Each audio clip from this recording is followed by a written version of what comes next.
Uma história que nos ensina que a completude da vida pode estar muito mais perto do que imaginamos.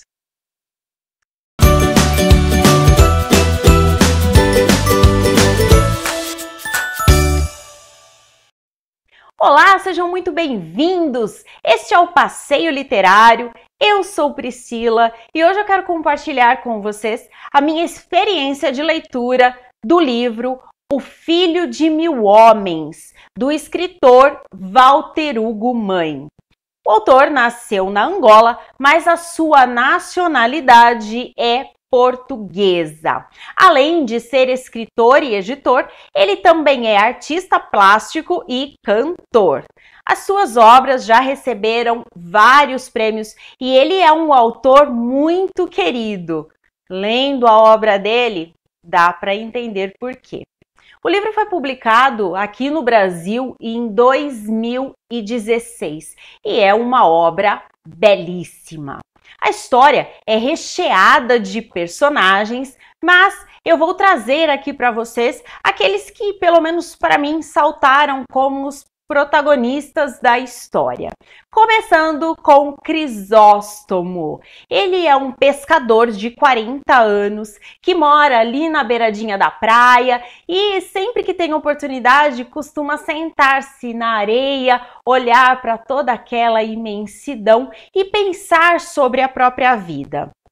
Há um momento em que ele começa a se sentir incompleto, porque já tem 40 anos e não tem um filho. E esse desejo é tão intenso no coração dele que ele começa a perguntar na vizinhança se alguém conhece um filho que precisa de um pai.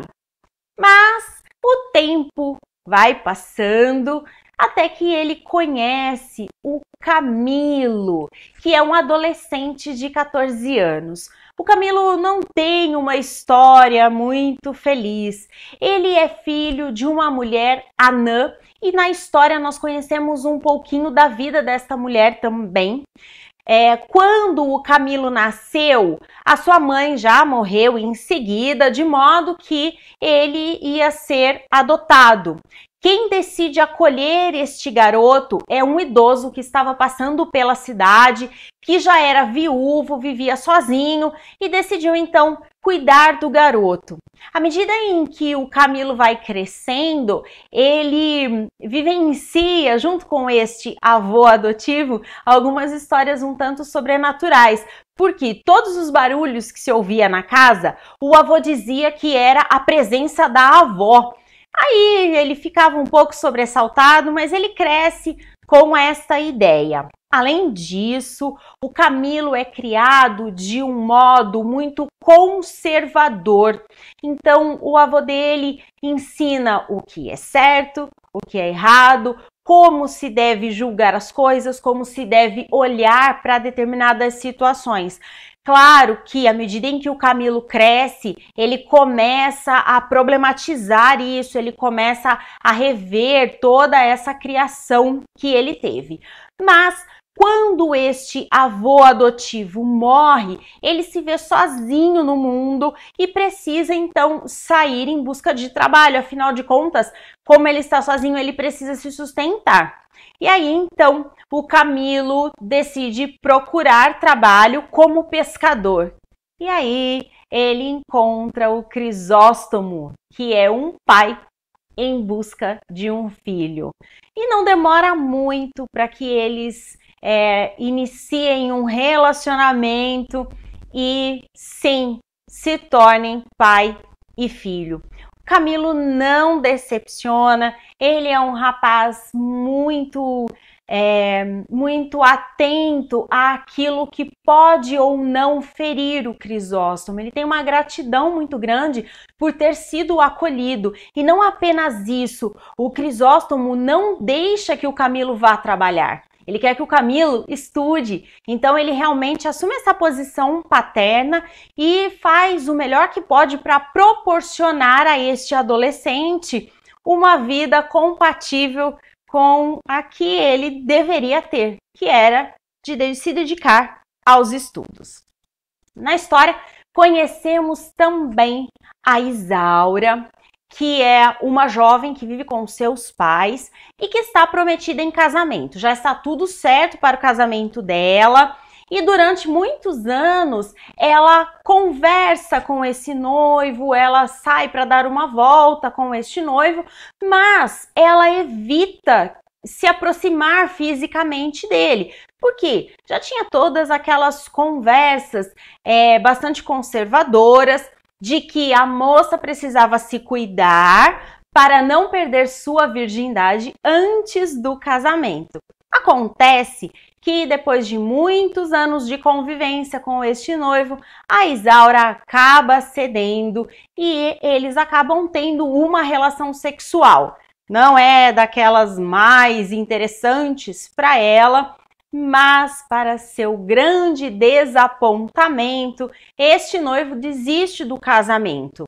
E aí a Isaura acaba ficando mal vista, mal falada e acaba se trancando dentro de casa, acaba se fechando para o mundo e vivendo somente ali naquele mundinho, com o seu pai, com a sua mãe, cuidando de toda a criação. Ela mora numa fazenda, cuidando ali de toda a criação. Conhecemos também o Antonino, que desde muito jovem já começou a sofrer violências físicas e emocionais por ser homossexual. Vamos lembrar que toda esta história que o autor traz é cheia de conservadorismo. Claro que isso vai ser problematizado mais adiante, mas tem muito conservadorismo envolvido nestes primeiros capítulos, principalmente quando ele vai apresentar todos esses personagens.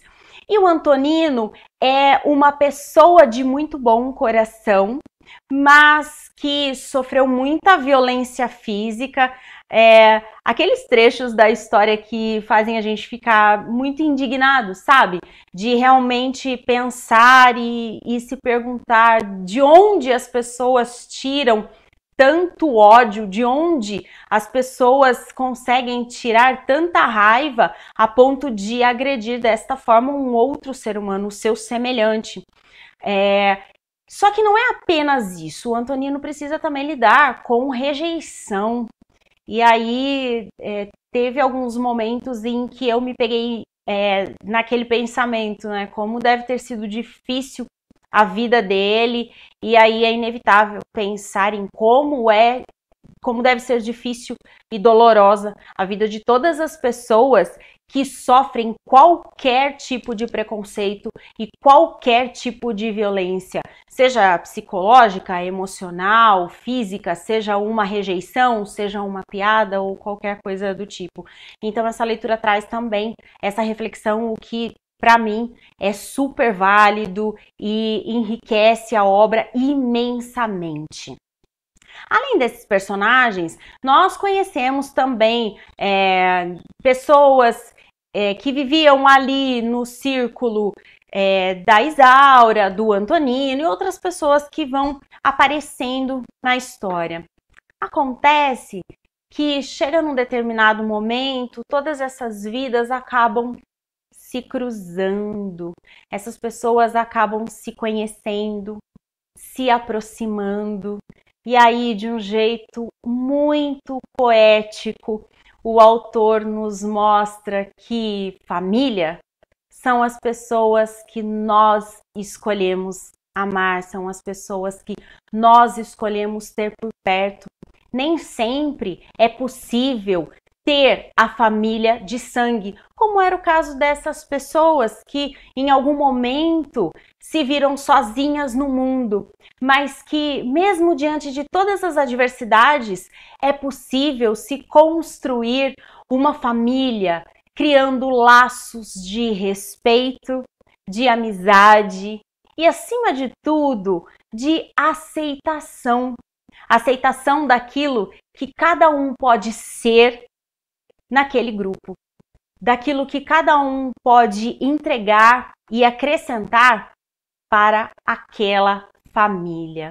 É uma história belíssima que, apesar de ter alguns pontos de violência, é muito pontual isso na obra, alguns pontos que fala de preconceito, que fala desse olhar que julga o outro.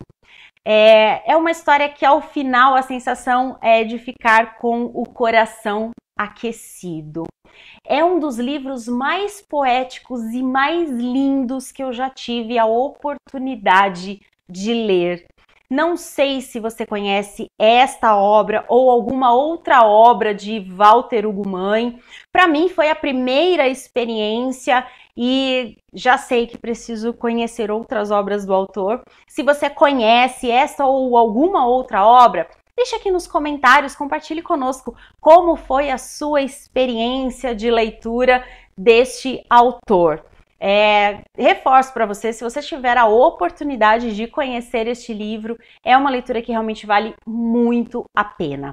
Se você está chegando agora, seja muito bem-vindo, muito bem-vinda. Este é o Passeio Literário. Toda semana eu trago para vocês conteúdos de literatura, compartilhando todas as minhas experiências. Se você gosta, então, de conteúdos de literatura, eu te convido a se inscrever no canal e ativar as notificações. Se você está chegando agora, gostou dessa dica? Não se esqueça de curtir e de convidar os seus amigos para conhecer também o Passeio Literário. Eu volto em breve com mais experiências incríveis para vocês.